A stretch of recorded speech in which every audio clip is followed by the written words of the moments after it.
Hello friends, स्वागत है आपका आर की क्लासेस में। दोस्तों, आज की क्लास में हम लोग बात करेंगे।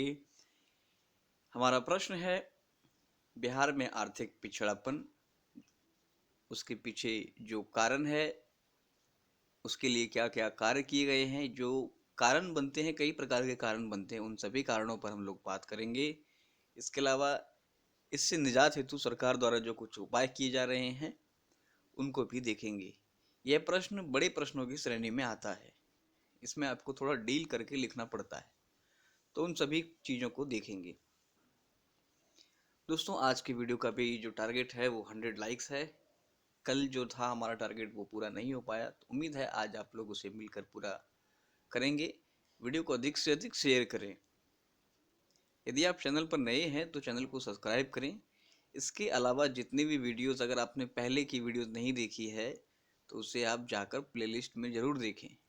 साथ ही स्टैटिक्स का जो है प्रैक्टिस आप अभी से ही शुरू कर दें।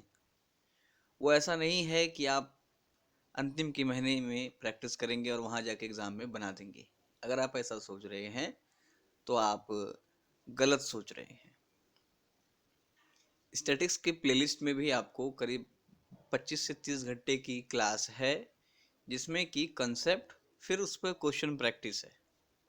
तो उसको भी आप जो है लगातार अभी से ही उसमें बने रहें, है ना। संकोच मन में ना रखें। अगर आप तैयारी कर रहे हैं तो फिर ये नहीं रखें कि बाद में करेंगे, इस पर रिजल्ट क्या होगा, उसकी कोई आवश्यकता नहीं। आप केवल केवल जो है प्रैक्टिस करते रहें। नए हैं तो सब्सक्राइब करें। वीडियो अच्छा लगता है तो इसे लाइक और शेयर एक बार जरूर करें। बाकी सब लेक्चर का जो पीडीएफ है वो टेलीग्राम पर आपको मिल जाएगा। तो चलिए शुरू करते हैं। आर्थिक पिछड़ापन बिहार। थोड़ा सा इसमें इंट्रो की बात करें तो कहता है कि बिहार का अतीत बहुत ही गौरवशाली रहा है। गंगा की घाटी में स्थित होने के कारण यहाँ का आर्थिक जीवन संपन्न था और इसकी संपन्नता संपन्नता का प्रतिफल था कि यहीं पर जो है मगध का उत्कर्ष हुआ। आगे चलकर मौर्य साम्राज्य का भी उत्थान यहीं पर हुआ। लेकिन धीरे धीरे समय के अनुसार जो है इसका वैभव जो है, इसकी जो कीर्ति थी, उसका पतन होते रहा और तुर्की आक्रमणकारियों के लूटपाट के बाद इसकी आर्थिक स्थिति जो है ये जर्जर हो गई। जब ब्रिटिश शासन था उस समय भी यहाँ पर जो है कोई विशेष विकास यहाँ का नहीं हो पाया, जिसके कारण यहाँ के लोगों ने आंदोलन में बढ़ चढ़ कर हिस्सा लिया। आगे देखिए, कहता है कि आज़ादी के बाद भी बिहार में आर्थिक विकास संभव नहीं हो पाया और वर्तमान में यह राज्य जो है भारत के गरीब राज्यों में से एक है। उल्लेखनीय है कि बिहार एक प्राकृतिक संसाधनों से संपन्न राज्य है। यहाँ का गंगा दोआब क्षेत्र विश्व का सबसे अधिक उपजाऊ भूमि क्षेत्र है। साथ ही आवश्यक खनिज संसाधनों की उपलब्धता भी पाई जाती है। इन सब के बावजूद यहाँ की 43% जनसंख्या गरीबी रेखा से नीचे अपना जीवन यापन करती है। रोजगार के अभाव के कारण इन्हें पलायन करना पड़ता है। यदि इस पिछड़ेपन की अगर बात करें तो इसके अगर आप तह तक जाएंगे तो कई कारणों को जो है हमें देखने को मिलते हैं, जिन्हें जो है निम्न रूपों में व्यक्त किया जा सकता है। बात करें कारण में तो पहला है आर्थिक कारण। अब देखिए, प्राचीन काल में बिहार काफी संपन्न था, लेकिन तुर्क आक्रमण के बाद उसकी जो वैभव थी, उसकी जो विशालता थी, वह धीरे धीरे क्षीण होती गई। फिर अंग्रेजों के काल में उसमें वह स्थिर पड़ा रहा, उसमें कोई भी विकास नहीं हुआ। यहाँ तक कि आज़ादी के बाद भी जो उसमें कोई भी विकास नहीं हो पाया, जबकि उसके पास देखिए काफ़ी समृद्ध भूमि क्षेत्र है बिहार में। साथ ही संसाधन भी काफ़ी है। इन सब के बावजूद जो है एक बड़ी आबादी जो है गरीबी रेखा से नीचे है। इसके पीछे कई कारण हैं, उन्हीं कारणों पर हम लोग बात करेंगे। आर्थिक कारण, इसमें देखते हैं पहला है कृषि की बदहाली। कहता है कि बिहार एक कृषि प्रधान राज्य है। यहाँ के कृषि यहाँ की अर्थव्यवस्था की रीढ़ है, किंतु यहाँ की कृषि व्यवस्था समस्याग्रस्त है। कई सारी यहाँ जो है कृषि कार्य में समस्याएं उत्पन्न होती है। जैसे कि अगर बात की जाए तो 2/3 भाग जो है भूमि ये बाढ़ से ग्रसित है।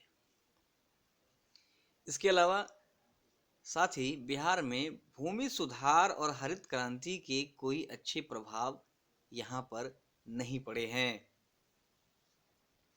बिहार के अधिकांश किसान छोटे और सीमांत क्षेत्रों में आते हैं, जिस वजह से जो है कृषि का विकास नहीं हो पाता है। जोतों का उपविभाजन एवं उपखंडन की स्थिति हमेशा से यहाँ बनी रही है। केवल 2% व्यक्ति के पास ही 21% जोत उपलब्ध है। तो ये जो भूमि के वितरण की असमानता है, ये काफी बड़ा रीजन है। बिहार में प्रति हेक्टेयर उत्पादन जो है बहुत ही कम है। ये खास करके उस हिसाब से अगर बात हो रही है कि जैसे उसकी उत्पादकता है। बिहार में प्रति हेक्टेयर अन्न की उपलब्धता जहां 2243 केजी है, वहीं पंजाब में अन्न की उपलब्धता 3484 केजी है। बात करें बिहार में प्रति व्यक्ति अनाज उपलब्ध 133 केजी, वहीं भारतीय स्तर पर 203 केजी है।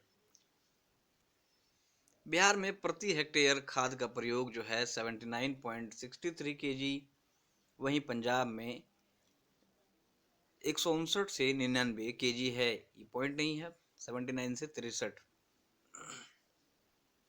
बिहार में कुल जोत का मात्र 84% भूमि ही सीमांत सिंचित है। आधा से ज्यादा तो हमारा चला गया बाढ़ में। देख कृषि में क्या क्या समस्याएं आती है। आधा से ज्यादा चला गया हमारा बाढ़ में। छोटे छोटे जो है भूमि है, बहुत कम लोगों के पास ही बहुत ज्यादा भूमि है। सिंचाई की सुविधा जो है काफी कम है, जबकि सिंचाई कृषि के लिए बहुत ही महत्वपूर्ण घटक है। इस प्रकार प्राकृतिक बाधा, संसाधन, तकनीक, आर्थिक तथा जोत का छोटा आकार, ये सारे जो हैं बिहार की कृषि को बढ़ाने के लिए जिम्मेदार हैं। अब देखें, बात करें कमजोर आधारभूत संरचना की। कहता है कि किसी भी देश या राज्य की अर्थव्यवस्था के विकास में आधारभूत संरचना महत्वपूर्ण घटक होता है। इसके तहत बिजली, सड़क, परिवहन, शिक्षा, स्वास्थ्य आदि महत्वपूर्ण घटक होते हैं। कृषि हो या उद्योग, किसी भी क्षेत्र का विकास ऊर्जा के बिना संभव नहीं है। बिहार में बिजली उत्पादन की स्थापित क्षमता बहुत ही निम्न है, फलतः इससे विकास कार्य अवरुद्ध होता है। देखिए, इसमें हम लोग अगर डिस्कस भी करते चलेंगे, जैसे बात करें तो कई बड़ी सारी बिहार में अगर आप देखें तो इंडस्ट्री का काफ़ी अभाव है। साथ ही उसमें और आगे भी देखेंगे कई सारे ऐसे कारण हैं कि लाल फीताशाही या राजनीति में अपराधीकरण, जो कि इंडस्ट्री को वहाँ से दूर रखता है। बिहार में परिवहन का मुख्य साधन सड़क एवं रेल है, जो स्वतंत्रता प्राप्ति के पूर्व ही विकसित किए गए थे। अगर स्वतंत्रता प्राप्ति के बाद देखें तो इसमें नगण्य विस्तार हुआ है। बिल्कुल सही बात है। कल के पेपर में ही अगर आपने पढ़ा होगा तो आपने देखा होगा कई सारे डिस्ट्रिक्ट ऐसे हैं जिसमें केवल जो है बहुत कम कम जो है राजमार्ग के बारे में बताया, डिस्कस किया गया था। खैर अब इसमें इनमें विकास हो रहा है काफी तेजी से। आगे कहता है कि वर्ष 1971-72 में बिहार में रेलवे की कुल लंबाई 51-63 किलोमीटर थी, जो वर्ष 92-93 में बढ़कर मात्र 53-15 किलोमीटर हो पाई है। इसका अर्थ है कि बिहार में 20 वर्षों में मात्र 152 किलोमीटर नई रेलवे लाइन बिछाई गई है। इसमें आप लेटेस्ट डाटा चाहें तो चेक कर सकते हैं। कहता है कि बिहार में सड़कों की स्थिति तो और भी दयनीय है और इस स्थिति में व्यापार प्रभावित हो जाता है। शिक्षा के स्तर पर देखें तो बिहार में कुल शिक्षित लोगों का प्रतिशत भी कम है ना। अशिक्षित की अधिकता के कारण बिहार पिछड़ेपन की समस्या से ग्रसित है। साथ ही बिहार में स्वास्थ्य की दशा भी दयनीय है और आज भी अस्पताल एवं स्वास्थ्य केंद्रों की संख्या काफी कम है। परिणामतः मृत्यु दर उच्च बना है। तो ये सारा जो है रीजन है। बात करें औद्योगिक पिछड़ेपन की तो इसमें क्या कहता है, देखिए कहता है कि स्वतंत्रता के समय राज्य देश का 5वां औद्योगिक राज था, किंतु राज्य में चीनी, सीमेंट, इस्पात, कागज और जूट का पतन औद्योगिक पिछड़ेपन का कारण बना। इसके अलावा बिहार का विभाजन तो शेष बिहार को और भी पिछड़ा बना दिया। अधिकांश औद्योगिक क्षेत्र झारखंड में चले गए और बिहार का अधिकांश पुराना उद्योग बंद पड़ गया है। बिल्कुल सही बात है। बात करें बिहार में उद्योग की तो लगभग ना के बराबर है, जो थे भी वो भी बंद और ठप पड़े हुए हैं। वर्तमान में बिहार के 30 चीनी मिलों में से मात्र 4 कार्यरत हैं। बिहार में चर्म उद्योग, हस्तकरघा उद्योग, कृषि आधारित उद्योग, रेशम कीट पालन उद्योग सभी वित्तीय अभाव के कारण तकनीकी पिछड़ेपन के शिकार हो गए हैं और यही कारण है कि आर्थिक पिछड़ेपन की स्थिति जो है ये सालों से बनी हुई है। बात करें वित्तीय संस्थाओं की कमी में तो अविभाजित बिहार में भी वित्तीय संस्था का अभाव था। विभाजन के पश्चात नव बिहार में 22 क्षेत्रीय ग्रामीण बैंकों में से कुल 16 क्षेत्रीय ग्रामीण बैंक रह गए, जिसकी शाखाओं की कुल संख्या 1448 है। बिहार में शाख प्रवाह के लिए सहकारी बैंक तथा ग्रामीण बैंकों की संख्या में भी कमी ही है। वित्तीय पोषण के अभाव में बिहार का विकास प्रभावित हो रहा है। अगर कोई इंडस्ट्री चालू करना भी चाहे तो उसके पास अगर मान लें कि उतनी पूंजी नहीं है कि वो उसमें लगा सके और पूंजी देने वाला वहाँ पर अभाव है। वहाँ पर कहता है कि निम्न आर्थिक विकास दर, भारत में आर्थिक विकास दर 6 से 7 आंकी जा रही है, जबकि बिहार राज्य की आर्थिक विकास दर 3 से 4% पर ही सीमित है। पिछले 10 वर्षों की तुलना में इसमें सुधार अवश्य हुआ है, किंतु इसमें घटने की प्रवृत्ति ही लगातार दिखाई देती है। तो ये सारे आर्थिक कारण में हम लोग लिख सकते हैं। कुछ लेटेस्ट डाटाओं को अगर आप चाहें तो इंक्लूड जरूर करें। बात करें सामाजिक कारण की, पहला है जनसंख्या दबाव। किसी भी देश या राज्य के विकास में जनसंख्या दबाव एक महत्वपूर्ण बाधक है। अत्यधिक जनसंख्या न केवल भूमि के जोत को आकार को छोटा करता है बल्कि उत्पादन पर भी नकारात्मक प्रभाव डालता है। बिहार देश में चावल के उत्पादन में 5वां, गेहूं में 6ठा, जौ में 3रा, मक्का एवं बाजरा में 2रा तथा तिलहन में 7वां स्थान रखता है। फिर भी कृषि के क्षेत्र में यह पिछड़ा हुआ है, जिसका महत्वपूर्ण कारण है भारत में सबसे अधिक घनत्व वाले राज्यों के रूप में बिहार पहले स्थान पर है, लगभग 1106 व्यक्ति प्रति किलोमीटर। अगला है सामाजिक कारण में महिलाओं की कम भागीदारी। स्त्री एवं पुरुष किसी भी क्षेत्र के अर्थव्यवस्था के विकास में दो रूपी रथ के दो पहिए के समान होते हैं, जिसमें कि एक के बिना तीव्रतम विकास संभव नहीं है। क्योंकि बिहार में महिलाओं की भागीदारी अभी भी न्यूनतम है, इसी कारण बिहार की आर्थिक जो पिछड़ेपन की स्थिति है बनी हुई है। खैर देखिए, इन सभी पर जो है वर्तमान में कई सारे महत्वपूर्ण कार्य हो रहे हैं, लेकिन ये प्रश्न की प्रवृत्ति ही ऐसी है कि पिछड़ापन है उसके पीछे रीजन क्या है। आपके मन में अगर पॉजिटिव आता है तो अच्छी बात है और पॉजिटिव ही आना चाहिए, लेकिन अगर वास्तविकता की बात की जाए तो वो अन्य राज्यों के मुकाबले में अभी भी कहीं ना कहीं पिछड़ेपन का शिकार है। अगला है पलायन का मुद्दा। कहता है कि बिहार एक कृषि प्रधान राज्य है। यहाँ के आजीविका का मुख्य आधार कृषि ही है। उद्योग धंधा विकसित नहीं होने के कारण कृषि पर जनसंख्या का भार अधिक है। बिल्कुल सही बात है। साथ ही कृषि के मानसून पर आधारित होने के कारण इन्हें जोखिमों का सामना करना पड़ता है। यही कारण है कि बिहार के लोग अपने आजीविका हेतु दूसरे राज्यों में पलायन कर रहे हैं। इसके अलावा इनके पलायन से मानव श्रम विशेषकर युवा श्रम शक्ति से भी बिहार को वंचित होना पड़ रहा है। अभी लॉकडाउन की में जो स्थिति थी वो हम लोग सभी लोगों ने देखी। तो पलायन का मुद्दा काफ़ी बड़ा मुद्दा है।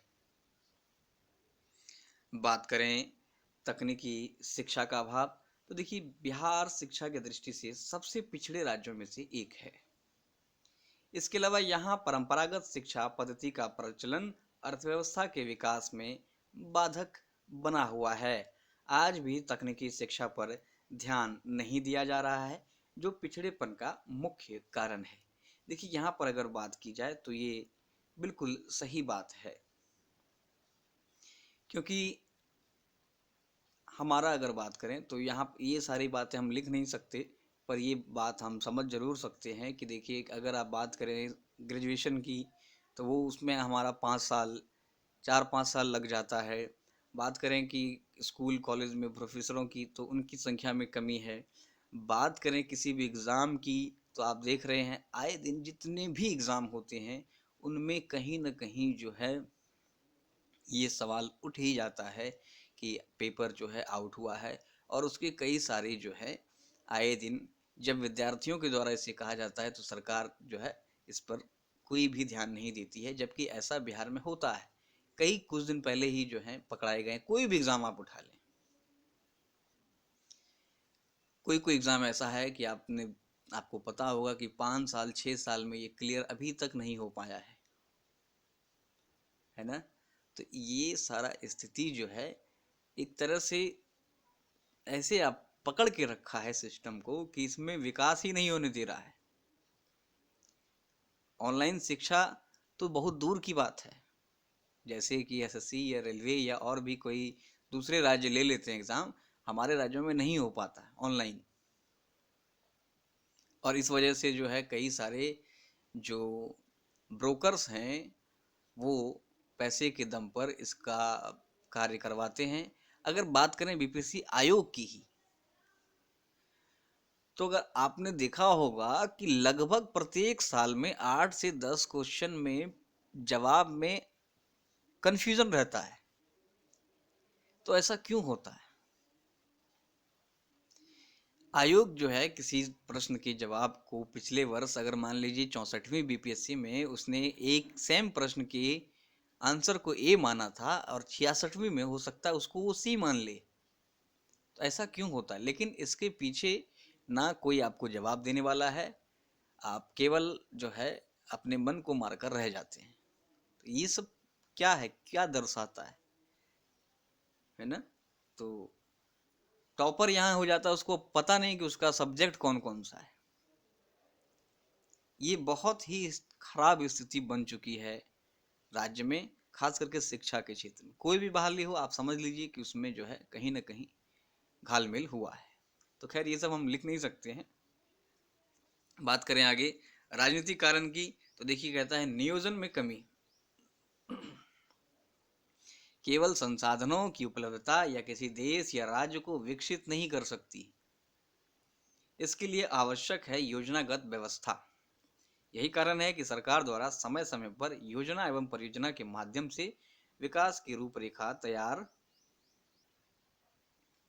की जाती है। क्योंकि बिहार में इन नियोजनों को सही ढंग से कार्यान्वित नहीं किया जा रहा है, जिससे कि बिहार में पिछड़ेपन की स्थिति बनी हुई है। बात करें अगले कारण की, तो राजनीति में जातिवाद। कहता है बिहार की राजनीति आज भी जातिवाद की समस्या से ग्रसित है। देखिए, राजनीति में जातिवाद एक अलग से प्रश्न बनता है बिहार में, जो कि बीपीएससी में कई दफा पूछा गया है। कहता है, जाति पर आधारित होने के कारण बिहार के नेता सार्वभौमिक विकास की अवधारणा से दूर हो जाते हैं। बिल्कुल 110% सही बात है। यही कारण है कि संकीर्ण विचारधारा बिहार के विकास में बाधक बनी हुई है। आप देखेंगे कि जो अलग अलग पार्टियां हैं उनके अलग अलग समीकरण चलते हैं और वे उसी समीकरण को खुलेआम बोलकर वोट लेते हैं। लेकिन समस्या तो ये है कि आप वो जो समीकरण देते हैं उस समीकरण पे भी वे कार्य नहीं करते हैं। राजनीति में अपराधीकरण, ये तो हम लोग सब लोग जानते ही हैं। राजनीति में अपराधीकरण न केवल बिहार बल्कि पूरे देश में देखा जा सकता है। बिल्कुल सही बात है, कहीं ज़्यादा कहीं कम। और राजनीतिक पार्टियों में अपराधी प्रत्यक्ष या परोक्ष रूप से महत्वपूर्ण भूमिका निभा रहे हैं। प्रत्यक्ष रूप से आप समझ लें। यही कारण है कि आज पार्टियां विकास जैसे एजेंडों पर ध्यान न देकर इन असामाजिक तत्वों के सहयोग को प्राप्त करने में लगा हुआ है, जिससे कि विकास की धारा पीछे छूट जाती है। अब इस प्रवृत्ति के लोग अगर किसी पार्टी में हो या उनकी सरकार रहती है तो उन्हें क्या मतलब है कि सेशन कंप्लीट टाइम पर होता है या नहीं होता है। उन्हें क्या मतलब है कि कौन किसी का जो है 5 मार्क्स भी कितना मायने रखता है। अगर आयोग आंसर बदल देती है तो उन्हें इन सब चीज़ों से कोई फ़र्क नहीं पड़ता है। और सबसे बड़ी बात है, उनकी गलती नहीं है, क्योंकि ये सारी चीज़ उनकी समझ से परे है। बात करें प्राकृतिक कारण की तो देखिए, बाढ़ की समस्या जो कि प्रत्येक साल हो ही जाती है। बिहार में नेपाल से छोड़ी गई नदियों के पानी द्वारा बाढ़ आता है, खास करके कोसी। हर वर्ष कम या अधिक यहाँ जो है बाढ़ का आना तय है, जिससे मकान, फसल, मवेशी की बड़ी मात्रा में क्षति होती है। रोजगार का अवसर कृषि कार्य में शून्य हो जाता है, जिसके फलस्वरूप बिहार के लोगों की क्रय शक्ति निम्नतम स्तर पर पहुंच जाती है। जल जमाव की समस्या विशेषकर उत्तरी बिहार में बहुत ही संकटग्रस्त या विकराल है। बिहार में कुल 28 से जिले बाढ़ से प्रभावित हैं, जिसके तहत 9 लाख हेक्टेयर भूमि जल जमाव की समस्या से ग्रसित हो जाते हैं। एक आंकड़ों के अनुसार देश के बाढ़ प्रभावित कुल जनसंख्या का 21% हिस्सा जो है ये बिहार राज्य में निवास करता है। तो काफ़ी बड़ा क्षेत्र, काफ़ी बड़ी जनसंख्या जो है बाढ़ से प्रभावित होती है, और ये प्रत्येक साल होता है। ऐसा नहीं है कि 5 साल 10 साल में एक बार हुआ, ये सालों साल ये होता है।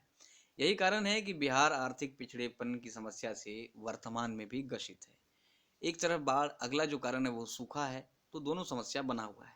बिहार में सूखे की समस्या निरंतर विपदा का रूप धारण किए हुए है।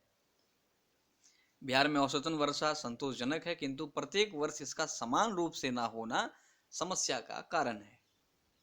कहीं बाढ़ है तो कहीं सूखा है।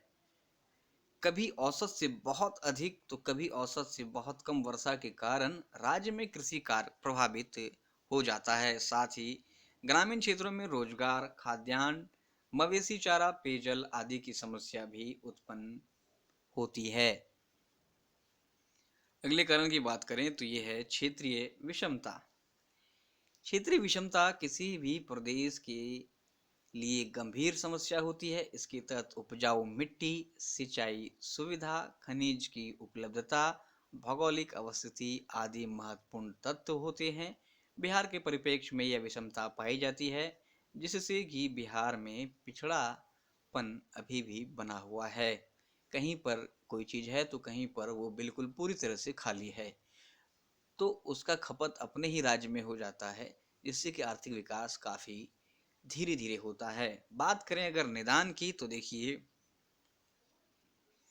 बिहार राज्य में आर्थिक पिछड़ेपन को दूर करने के लिए निम्नलिखित कार्य किए जा सकते हैं, जैसे कि बिहार में आधारभूत संरचना को विकसित करना, ये राज्य के विकास में महत्वपूर्ण भूमिका निभा सकता है।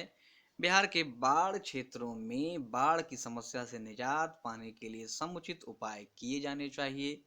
बिहार के कृषि में हरित क्रांति लाने के लिए पंजाब के तर्ज पर भी जो है कार्य किया जाना चाहिए। खैर, कृषि की क्षेत्र में बिहार में अभी काफ़ी अच्छा कार्य किया जा रहा है।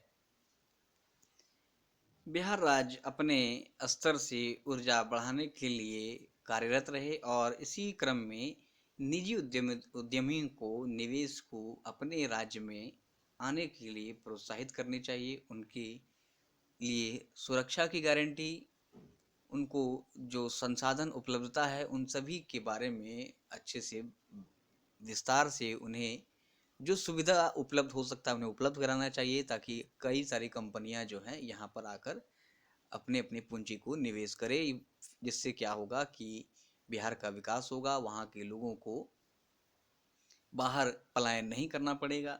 राज्य में कृषि उद्योग को विकसित किया जाए तथा उपभोक्ता वस्तु उद्योग को स्थापित किया जाए। इसके अलावा चीनी उद्योग को पुनः स्थापित करने के लिए प्रोत्साहन करना चाहिए।